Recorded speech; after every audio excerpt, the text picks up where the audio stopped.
Hey, Magical Misfits. Happy Self-Reflection Saturday.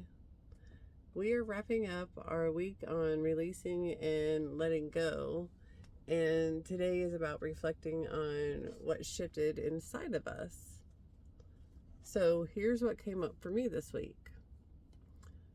I realized I had some remnants of people-pleasing hanging around, which honestly surprised me because I thought I had done most of that work. Yet this week it showed up around money, and I watched myself correct it in real time. Context: I barter coaching services with a friend. She's a cosmetologist and a tattoo artist. She does my hair and my tattoos. And in exchange, I coach her. Before we started bartering, I used to tip for those services. Last visit, she said, "No, don't tip me. You're offering a service too. We're trading." I'm like, oh yeah, okay. Old me would have insisted anyway. Old me would have been like, "Oh no. Let me go ahead and tip. Let me to make myself feel better.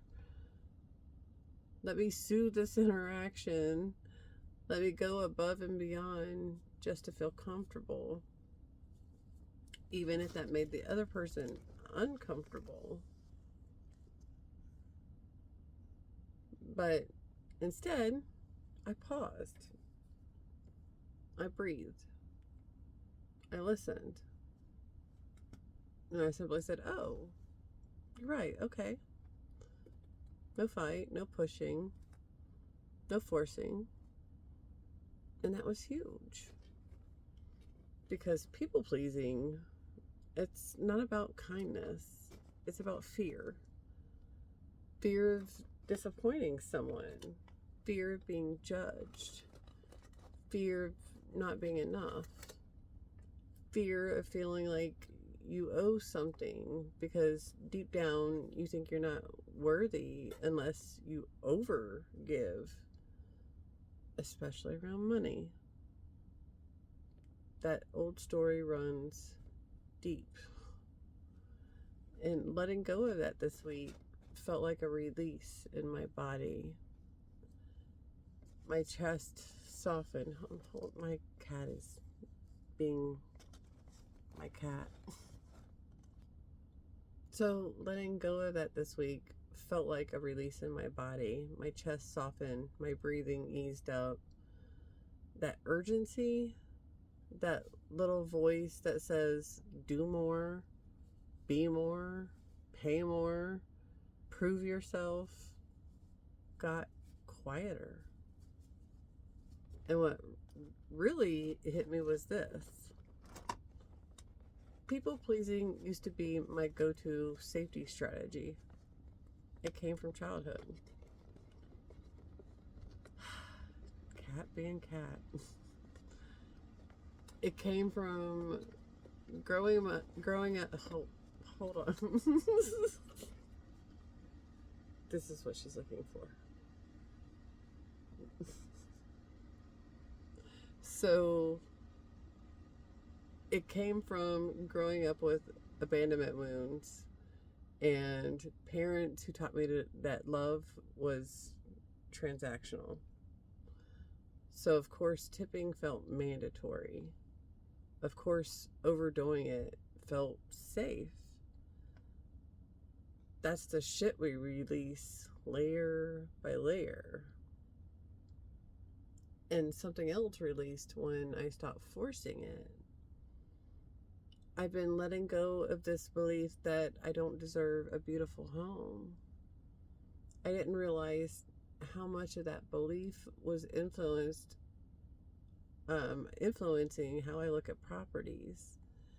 I kept gravitating towards rundown places because somewhere in me still felt unworthy of something nice. My standards were low because my identity was low. So this week I said, I deserve stable. I deserve safe. I deserve beautiful. And suddenly I'm looking at better options. That's releasing too. I also noticed that letting go doesn't feel dramatic. Sometimes it's the tiniest thing. Choosing not to overtip. Choosing not to ask, "Are you sure?" Choosing not to question someone else's generosity. When people tell me something now, I don't second guess it. I don't wait for the other shoe to drop. I don't assume that there's an ulterior motive. I just say, okay. That alone is letting go. Joy helped this too. Joy helped too this week. Joy makes releasing easier. When we're in joy, our world gets bigger. Our brain opens. Fear loosens. Joy helps pry fingers off the things we grip too tightly. So, reflection for you. Reflection question for you, even. Where did you find even one moment of joy this week? Just one. Where did you find one moment of joy this week? What did that moment loosen inside of you? Because joy expands us. Damn, words are hard tonight. Joy expands us in ways discipline never could. And how does releasing change how I see the week ahead? For me, I feel lighter, clearer, way less urgent. I'm not rushing. I'm not gripping. I'm not trying to outthink life. I'm just letting things unfold. 1% better than yesterday. That's enough. So today, look back gently. Ask yourself, what surprised you about this week? What softened? What released? What are you proud of? And remember, letting go isn't just dropping things. Sometimes it's choosing not to hold them the same way anymore. Happy Self-Reflection Saturday. Stay curious about yourself like a curious cat and not a judgmental Judy. Have a wonderful day, Misfits. Take care. Oh, yes, and one day I may get the hang of this. I'm Shawnicorn of Shawnicorn Mindshift Coaching, a trauma recovery coach.